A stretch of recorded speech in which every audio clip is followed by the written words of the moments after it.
Hi, എൻ്റെ പേര് മുഹമ്മദ് റൈഹാൻ. ഞാൻ ഇവിടെ തിരുവനന്തപുരം മെഡിക്കൽ കോളേജിലെ സെക്കൻഡ് ഇയർ വിദ്യാർത്ഥിയാണ്.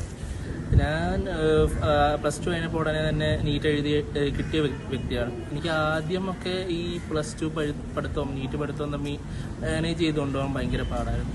അപ്പോഴാണ് ഞാൻ എല്ലാ ക്ലാസ്സിൻ്റെ എക്സാംസിലോട്ട് കുറച്ച് കോൺസെൻട്രേറ്റ് ചെയ്ത് തുടങ്ങി. ആദ്യമൊക്കെ എക്സാംസ് എല്ലാം ബുദ്ധിമുട്ടായിരുന്നു.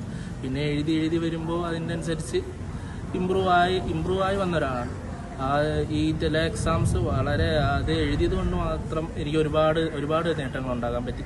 കാരണം ഓരോ സിസ്റ്റമാറ്റിക്കായി ഓരോ പാഠങ്ങൾ പഠിച്ചു പോകാനും എല്ലാത്തിനും അത് വളരെ ഉപകാരപ്രദമായി. കുറേ ഡൗട്ട്സ് വരുന്നൊരു വ്യക്തിയായിരുന്നു. അപ്പോഴെല്ലാം ഞാൻ ഈ രജിത് സാറായാലും അതുൽ സാറായാലും പ്രത്യേകിച്ച് അതുൽ സാറിൻ്റെ ഫിസിക്സ് ക്ലാസ്സുകളൊക്കെ ഉപകാരപ്പെടുത്തിയൊരു വ്യക്തിയാണ് ഞാൻ. അപ്പോൾ ഞാൻ ടെല്ലായി പഠിക്കുന്ന കുട്ടികളോട് പറയുകയാണെങ്കിൽ നിങ്ങൾക്ക് കിട്ടുന്ന എക്സാംസ് എല്ലാം അതേപോലെ തന്നെ എഴുതുക. ഒരു എക്സാംസ് വിട്ടുകളായത് ആ എക്സാംസ് എഴുതുമ്പോഴാണ് നമ്മുടെ ഇമ്പ്രൂവ്മെൻ്റ് ഉണ്ടാകുന്നത്. പിന്നെ ഡൗട്ട്സ് ഉണ്ടാകുമ്പോൾ അപ്പം തന്നെ യാതൊരു പേടിയും കൂടാതെ നമ്മുടെ സാറന്മാരെ അപ്രോച്ച് ചെയ്യുക. നീറ്റ് കിട്ടും.